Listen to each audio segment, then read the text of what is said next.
Science میں گڑبڑ کیا ہوتی ہے؟ سائنسدان جب کسی چیز کو دیکھتے ہیں نا تو کہتے ہیں کہ اس کی یہ لاجک ہے جس کی وجہ سے یہ زندہ ہے. اگر دیکھا نہ ہو نا بہت ساری چیزوں کو تو وہ یہ فیصلہ کریں اس کے بغیر زندگی ممکن ہی نہیں ہے. مثال کے طور پر اگر سائنسدانوں نے زمین پہ چلنے والے جانور دیکھے ہوتے, سمندر کے اندر کی مخلوق کبھی دیکھی نہ ہوتی, تو ہم ریسرچ کرتے, سائنٹسٹ ریسرچ کر کے جب لنگس پہ ریسرچ کرتے خشکی کے جتنے جانور ہیں, تو ریسرچ کے نتیجے میں یہ بات سامنے آتی کہ زندہ رہنے کے لیے آکسیجن کی ضرورت ہے.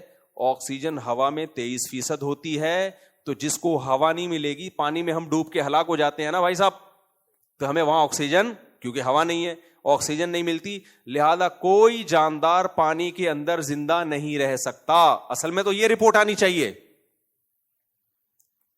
لیکن جب انہوں نے سمندروں میں جھانک کے دیکھا, ابے یہاں تو الگ مخلوق ہے یار جو پانی ہی میں زندہ رہتی ہے, پانی کے باہر زندہ نہیں رہتی, تو انہوں نے دیکھا بھائی پھر ریسرچ ہو رہی ہے ان کے لنگس کیسے, ان کے جو پھیپھڑے ہیں, گلپھڑے ہیں, وہ کیسے کام کرتے ہیں. ایک نئی دریافت ہوئی بھائی اس طرح اللہ نے ان کو بنایا ہے, فطرت نے, نیچر نے ایسے بنایا ہے کہ یہ پانی سے آکسیجن جذب کرتے ہیں, یہ ہوا میں آکسیجن جذب کرنے کی صلاحیت رکھتے ہی نہیں ہیں. یہ وہی تو بات ہے جو قرآن کہہ رہا ہے وَهُوَ بِكُلِّ خَلْقٍ عَلِيمٍ. سورہ یاسین میں اللہ کہتے ہیں میں ہر طرح سے پیدا کرنا جانتا ہوں. ایک طریقے کو دیکھ کے یہ مت سمجھ بیٹھنا کہ یہی ہے لہذا اس کو نیچر کا نام دے کے جان چھڑا لو.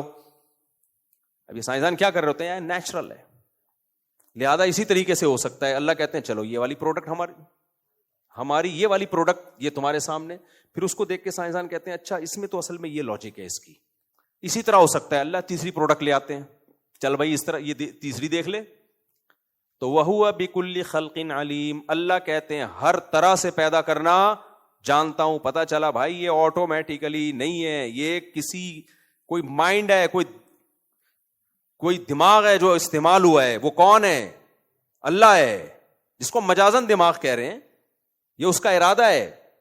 پھر ہم نے جب سمندر کی مخلوق میں غور کیا, ہم نے دیکھا بھائی ان کے تو گلپھڑے ہوتے ہیں اور یہ مچھلی باہر تبھی زندہ نہیں رہ سکتی. سائنسدانوں نے ایک لاجک دی اس کی, بھائی ایکچولی یہ ہوتا ہے, میڈیکل سائنس میں جو بھی پڑھایا جاتا ہے.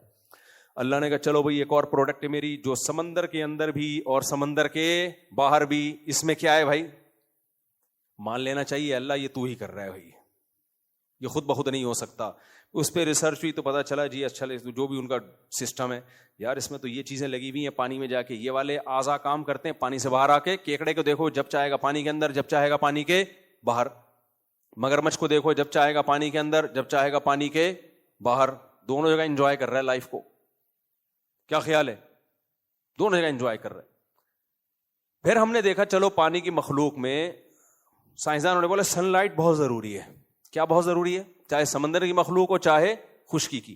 اللہ نے سمندر کی تہ میں جہاں بالکل اندھیرے ہوتے ہیں, سن لائٹ کا کوئی دور دور کا امکان بھی نہیں ہوتا, وہاں بھی اللہ نے مخلوق پیدا کر دی. سمجھ میں نہیں آ رہی بات؟ وہاں تو سن لائٹ ہے ہی نہیں. ہم جب آنکھوں والے جانوروں کو دیکھتے ہیں, اچھا کمال کی بات ہے وہاں پانی کا دباؤ اتنا ہے کہ سائنسدان کہتے ہیں کہ اس تہ میں کسی مخلوق کا زندہ رہنا ممکن ہی نہیں ہے, کیونکہ پانی کا ویٹ اتنا ہوتا ہے کہ پچک کے مر جائے گی. وہ نہیں, وہ جو ابھی گیا تھا کچھ دن پہلے آپ دوست گئی تھی بھائی صاحب, وہ ٹائٹینک دیکھنے کے لیے آپ دوست گئی تھی, سیکنڈوں کے 1000ویں حصے میں غائب ہوئی ہے. کیوں؟ پانی کا دباؤ, اتنا دباؤ تھا ہلاک ہو گئی وہ. لیکن وہاں مچھلیاں ہیں سمندر کی تہ میں اندھیروں میں. اب کیسے بھائی اتنے دباؤ کو برداشت کر رہی ہیں؟ بھائی ان کو دباؤ جو اتنا پریشر ہے نا, ایسے ان کے اندر آلات لگے ہوئے ہیں جو اس پریشر کے مقابلے میں پریشر پیدا کر رہے ہیں. پریشر کا جواب کس سے ہوگا؟ پریشر سے. تبھی کوئی ایک چماٹ لگایا تو اس کا جواب پریشر کے مقابلے میں. جب تک, تبھی میں کہتا ہوں کہ جو آپ کا قرضہ نہیں دے رہا, آپ کے پاس اگر قرضہ ادا کرنے کے پیسے نہیں ہیں جس کی وجہ سے آپ کو پریشر ہو رہا ہے, تو پریشر کے جواب میں کیا کریٹ کرنا ہے؟ پریشر. بھائی آپ نے کسی کے پیسے دینے ہیں, سمجھ رہے ہو, اس سے آپ کو پریشر ہوگا. جو شریف آدمی ہے اس کی بات کر رہا ہوں. پریشر میں آتا ہے کہ نہیں آتا؟ ٹینشن میں آتا ہے. تو اب کیا اس کا علاج ہے؟ جب وہ آپ کے گھر آئے نا پیسے لینے کے لیے, بولو نہیں ہے, اس سے پریشر کے مقابلے میں ایک نیا پریشر، کیا خیال ہے؟ یہ پریشر پارسل ہو کے کہاں چلا جائے گا؟ ادھر جائے گا تو آپ کیا ہو جاؤ گے؟ ریلیکس. تو پریشر ختم کرنے کا سب سے بہترین طریقہ یہ کہ اپنی ٹینشن دوسرے کو پہنا دو آپ، اور کچھ بھی نہیں بگاڑ سکتا وہ آپ کا. آپ نے بول دیا نا نہیں ہے، وہ دنیا کا کوئی قانون ہے ہی نہیں جو آپ سے پیسے نکلوا دے. کورٹ بھی نہیں نکال سکتی. جج کے اپنے پیسے پھنسے ہوئے ہوں گے نا، وہ بھی عدالت میں لا کے نہیں نکلوا سکتا. تو بدماشی سے نکالو یا صبر کرو، اس کے علاوہ کوئی آپشن آپ کے پاس نہیں ہے. خیر، اس لیے میں کہتا ہوں دیا ہی نہ کرو نا لوگوں کو، دینے سے پہلے کروڑا دفعہ سوچو. خیر، تو اب دیکھو اللہ نے سمندر کی تہ میں بھی پیدا کر دی مچھلیاں، ہے بھائی، وہ ویٹ برداشت کر رہی ہیں، اور اتنی ہلکی پھلکی مچھلیاں ہوتی ہیں. آپ حیران ہو گئے یار یہ اتنی ہلکی پھلکی مچھلی یہ اتنی تہ میں کیسے ہے؟ تو اللہ نے دعویٰ کیا تھا وَهُوَ بِكُلِّ خَلْقٍ عَلِيمٌ، ہر طرح سے پیدا کرنا جانتا ہوں. جب ہم نے آنکھوں والے جانور دیکھے، زیادہ تر جانوروں کی آنکھیں ہوتی ہیں، ہم نے کہا یہ سفر کرتے ہیں آنکھوں سے، اگر آنکھیں کسی مخلوق کی نہیں ہوں گی تو وہ ٹکر کھائے گا. اللہ نے چمگادڑ پیدا کی اور 20 قسم کے چچندر دیکھی آپ نے؟ چوہے کی طرح کی ایک مخلوق ہے نا چچندر، اس کی آنکھیں نہیں ہوتی، لاکھوں سالوں سے زمین میں ہے، وہ کیسے سروائیو کر رہی ہے بھائی؟ اپنے بچوں کو کیسے پالتی ہے بغیر آنکھوں کے؟ میں نے خود یہ منظر دیکھا ہے، بڑا خوبصورت ہوتا ہے. چچندر نابینا ہوتی ہے، جب بچے دیتی ہے نا تو اس کی دم کو پچھلے والا بچہ پکڑتا ہے، اور اس چھوٹے بچے کی دم کو اس کا چھوٹا بھائی پیچھے، اس کی دم کو اس کی چھوٹی بہن پکڑے گی. پوری ٹرین کی طرح یہ سفر کرتے ہیں. جس کی دم چھوٹی گیا وہ، لیکن پکڑ کے رکھتے ہیں گچی سے نا. ان کو یہ پتا ہے کہ یہ میری اماں ہے، اور اماں کو آگے راستہ نظر نہیں آ رہا، لیکن پھر بھی ٹریولنگ کر رہی ہے، اور بچے اماں کی دم پکڑ پکڑ کے بڑے ہو جاتے ہیں، جوان ہو جاتے ہیں. بھائی صاحب یہ اتنی سی کھوپڑی میں یہ سافٹ ویئر کس نے ڈالے ہیں؟ ایک سافٹ ویئر ہوتا ہے نا، ہم کہتے ہیں کروڑوں سال میں آٹومیٹیکلی وجود میں آ گیا ہے. ایک اول تو ایک بھی نہیں آتا، لیکن یہ تو ہر مخلوق میں الگ قسم کے سافٹ ویئر ڈلے ہوئے. چمگادڑ کو دیکھ لو، پرندہ ہے، وہ پرندہ نابینا پرندہ ہے، کیسے اڑتا ہے نا، ٹکر نہیں ہوتی. دیکھنے والے پرندوں کی ٹکر ہو جاتی ہے. میں نے کبھی چمگادڑ کو کسی دیوار سے ٹکر کھاتے ہوئے نہیں دیکھا. کیوں؟ کوئی ایسی ریز نکل رہی ہیں جو اس کو آگے بتا رہی ہوتی ہے آگے رکاوٹ ہے. نابینا ہو کے بینا لوگوں سے زیادہ اچھی زندگی گزار لیتی ہے چمگادڑ.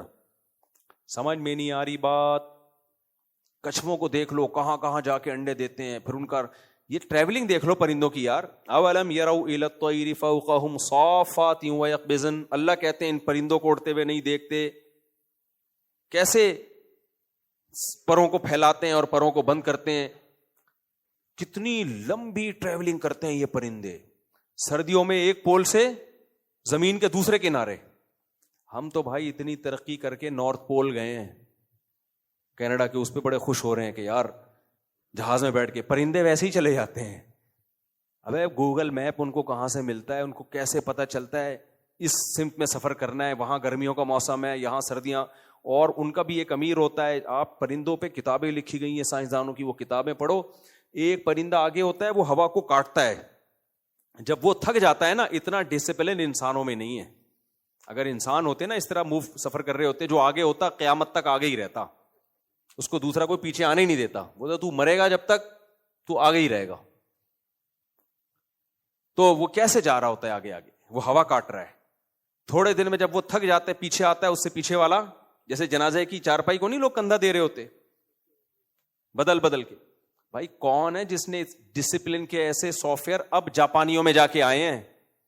ورنہ جاپانی بھی انتہائی بد تہذیبی قوم تھی. بہت ریسرچ کر کر کے جاپانیوں نے لائن میں لگنا سیکھا ہے، اور پرندہ خود بخود لائن میں. آپ لوگ چپ کیوں ہو؟ مجھے یہ سمجھ میں نہیں آ رہا. پرندہ خود بخود لائن میں لگا ہوتا ہے، اور لائن میں تمیز سے سفر کر رہا ہوتا ہے، ہوا کو کاٹ رہا ہوتا ہے، ایک کے بعد دوسرا، دوسرے کے بعد تیسرا. اتنا